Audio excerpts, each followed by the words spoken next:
Hi! Hello! Welcome to 'Zakir talkies'.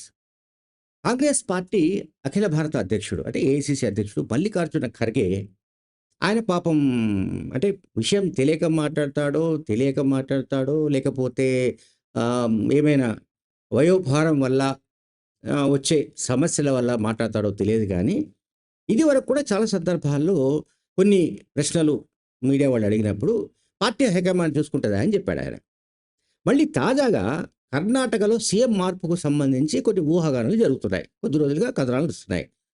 అంటే Karnataka elections ఫలితాలు కాంగ్రెస్‌కు అనుకూలంగా వచ్చినప్పుడు, కాంగ్రెస్ పార్టీకి ప్రజలు మ్యాండేట్ ఇచ్చినప్పుడు, ముఖ్యమంత్రిగా 2 ½ ఇయర్స్ సిద్ధరామయ్య, 2 ½ ఇయర్స్ కుమారస్వామి కుమారస్వామి ఇద్దరు డీకే అంటాం కదా! డీకే శివకుమార్ సారీ కుమారస్వామి కాదు. డీకే శివకుమార్ వీళ్ళిద్దరి మధ్య 2 ½ ఇయర్స్, 2 ½ ఇయర్స్ పదవుల పంపకం ఉంటుంది అని అప్పట్లో ప్రచారం జరిగింది. ఈ మేరకు హైకమాండ్ అరేంజ్‌మెంట్ చేసిందని కూడా అప్పట్లో ప్రచారం జరిగింది. తీరా ఇప్పుడు ఈ సీఎం మార్పుకు సంబంధించిన ఊహాగానాలు ఊపందుకుంటున్న నేపథ్యంలో కర్ణాటకకు చెందిన ఇదే మల్లికార్జున ఖర్గే ఆయన ఏమన్నాడంటే, కర్ణాటక సీఎం మార్పు వ్యవహారం హైకమాండ్ చూసుకుంటుంది. అంటే హైకమాండ్ అంటే ఎవరు? హైకమాండ్ అంటే పార్టీ అధ్యక్షుడు హైకమాండ్ అనేది మనం సాధారణంగా తెలిసిన సంగతి. కానీ కాంగ్రెస్ పార్టీలో హైకమాండ్ అంటే either Sonia Gandhi, or Rahul Gandhi, or Priyanka Gandhi లేదా ఆ ముగ్గురు కలిపితే హైకమాండ్. సో, ప్రెసిడెంట్ అనే వ్యక్తి మరి కాంగ్రెస్ పార్టీలో ఏమిటి అనేది ఆయన ఆలోచించుకోవాలి. ఖర్గే ఆలోచించుకోవాలి. మనం కూడా కొంత విశ్లేషించాల్సిన పరిస్థితులు తలెత్తుతున్నాయి. మల్లికార్జున ఖర్గే అయినా, మరొకరైనా పార్టీ అధ్యక్షుడిగా బాధ్యతలు నిర్వహిస్తున్నప్పుడు ఇటువంటి వ్యాఖ్యలు చేయడానికి వీల్లేదు. ఇటువంటి వ్యాఖ్యలు చేయడం ద్వారా కాంగ్రెస్ పార్టీకి డ్యామేజ్ అవుతుంది. అధ్యక్షుడిగా ఉన్న వ్యక్తే పార్టీ హైకమాండ్ చూసుకుంటుందంటే అధ్యక్షుని పాత్ర లేకుండానే హైకమాండ్ అన్ని నిర్ణయాలు తీసేసుకుంటుందన్న ఒక భావన ప్రజల్లోకి వెళ్తుంది. అంటే ప్రెసిడెంట్‌గా ఖర్గే ఉన్నా, మరొకరున్నా గూడా వాళ్ళంతా కీలుబొమ్మలే. లేదా వాళ్ళంతా గూడా రబ్బర్ స్టాంపులే.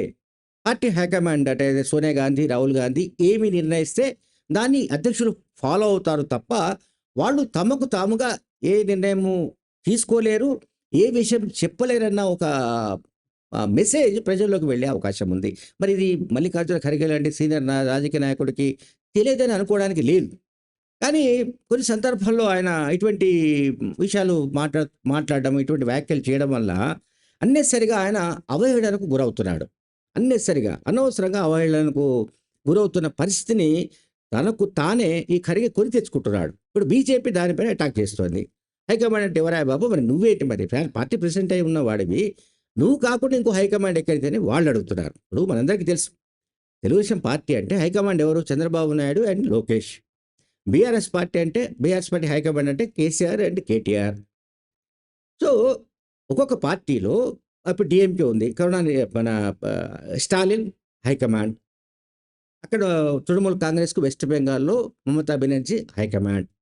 సో, ఈ రకమైన ఈ విషయాలు మనం గమనిస్తున్నప్పుడు ఇక్కడ రీజనల్ పార్టీ ఓకే.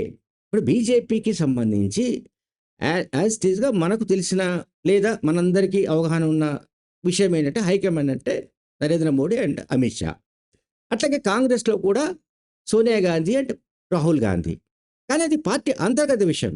అంతే తప్ప పార్టీ ప్రెసిడెంట్‌గా ఉండి గాంధీయేతర కుటుంబానికి చెందిన ఒక దళిత నాయకుడైన ప్రెసిడెంట్ ఈ రకమైన వ్యాఖ్యలు చేయడం ద్వారా కాంగ్రెస్ పార్టీ హైకమాండ్ పైనే పరోక్షంగా బురద జల్లినట్టు అవుతుంది. పరోక్షంగా వాళ్ళు ఏది చెప్తే అది నేను ఫాలో అవుతాను తప్ప, నాకు నేనుగా ఏ విషయం చెప్పలేను అనే ఒక నిస్సహాయత కూడా ఆయన వ్యక్తం చేసినట్టుగా ఒక మెసేజ్ ప్రజల్లోకి వెళ్ళే అవకాశం ఉంటుంది. కనుక ఖర్గే ఇకనైనా తన ధోరణిని మార్చుకోవాల్సిన అవసరం ఉందని నాకైతే కనిపిస్తోంది.